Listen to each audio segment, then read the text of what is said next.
We are back with you now on Wave Listens Live. Exum Group joining us now. We've got a lot to cover, so we're going to dive right in. I've got three folks here with me today. You know, Jackie Exum, of course, and Amanda Russo on the ends, both senior real estate specialists with Exum Group at Keller Williams, Louisville East. And in the middle, Cora Henderson, an attorney with Pitt and Frank. And you've been on with us before as well. I sure have. Welcome back to Listens. Thanks for having me back.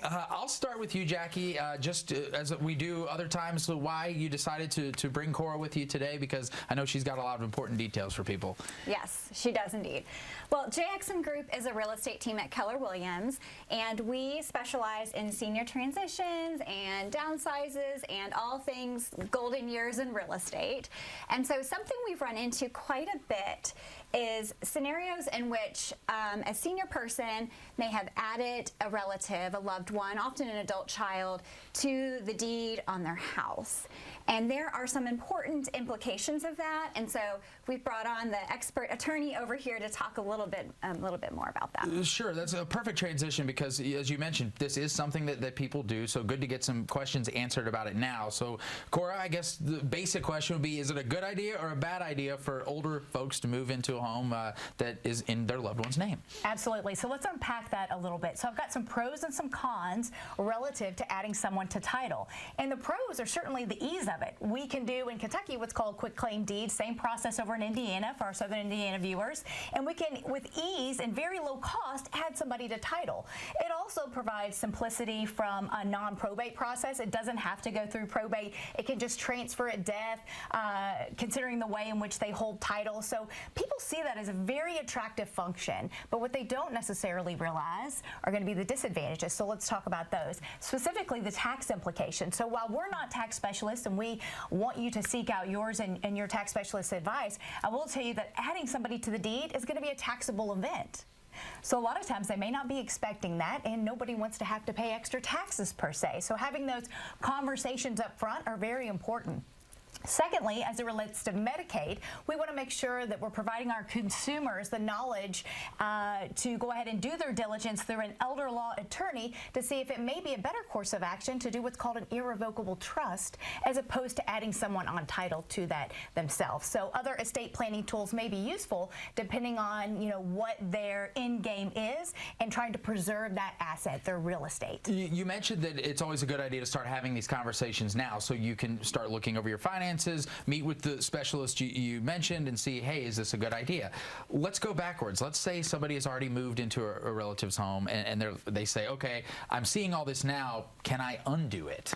Great question. So, can you undo it? Yes. Okay. We can just simply do the quick claim deed again, removing that person. But here's the catch. So we've got a couple of things we want to worry about. One would be the willingness of that person to sign, because we'll have to capture their signature again. So let's say the son or daughter decides, you know what, I like being a title owner. I don't want to sign that. If we don't have their cooperation or participation, it's simply not doable. Secondly, while you can undo it from a titling standpoint, you may not be able to undo the Medicaid or the tax implications. So just be cautious of that. Okay, another thing to look out for. Yeah, I want to jump in on the Medicaid piece. The reason we keep touching on Medicaid is in Kentucky, Medicaid is one of the only payers for nursing home care, skilled nursing home care. And so as we are looking at that kind of a transition in some scenarios for seniors, what can happen is if we have, you know, added a loved one onto a deed of a home, that could be a disqualifier for Medicaid, which would then potentially impact somebody's ability to get Medicaid as the payer for their nursing home care.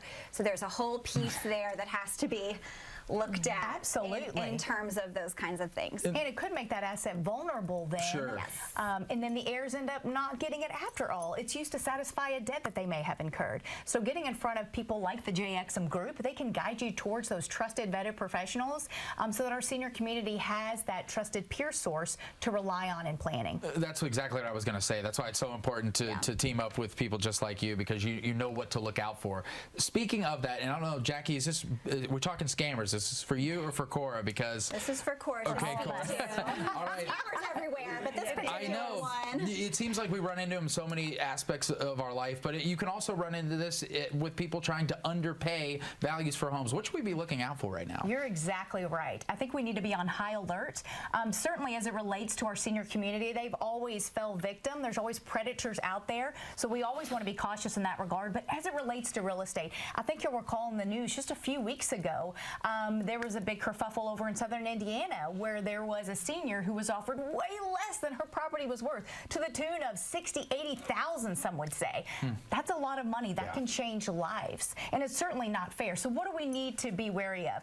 I think, again, having your real estate professionals that you know and you trust and have that brand recognition in the community is going to speak volumes. If you're approached by somebody to offer to buy your house, have it looked over by a trusted peer, whether it's a real estate attorney or, again, your trusted real estate professionals, but have another second set of eyes, because they may be offering something that is nowhere close to what your home is valued at. So folks like Jackie and Amanda will actually come at no cost to you, free of charge, and value your home for you. So that provides you that additional education. So if someone comes and says, I'll offer you $60,000, and say, wait a minute, I just heard it was worth $130. You laugh and shut the door. Yeah, exactly. And call you guys again. Okay, speaking of Amanda, you always bring listings with you as well. We've got about a minute or so left. Let's see the one you brought today. Absolutely. So we have an adorable little listing. It's at 3308 Enridge Drive, which is right in Hikes Point.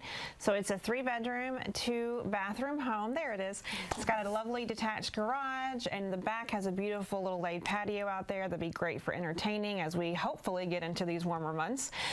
We just did a price improvement today, so it is now listed at $290. So if anyone is interested in viewing, there's a lovely kitchen. I think that's going to be a hit for a lot of people. The kitchen is beautiful, Yeah, it's a beautiful which opens home. up to that awesome den there. So reach out to us if you want to take a peek at it. It is a great property. We have very low inventory right now, so now's the time to snatch up something as beautiful as that one is. Okay, we got to go, but real quick, do we have time to get in about the panel session that's going on? Yes, tomorrow. We are doing a panel tomorrow at Episcopal Church Home. It's going to be from 4 to 6.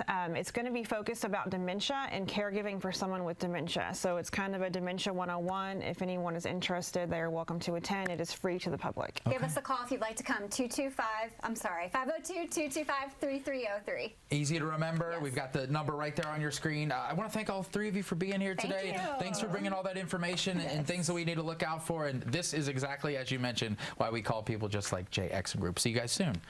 All right, stay with us here. Wave Listens Live. One more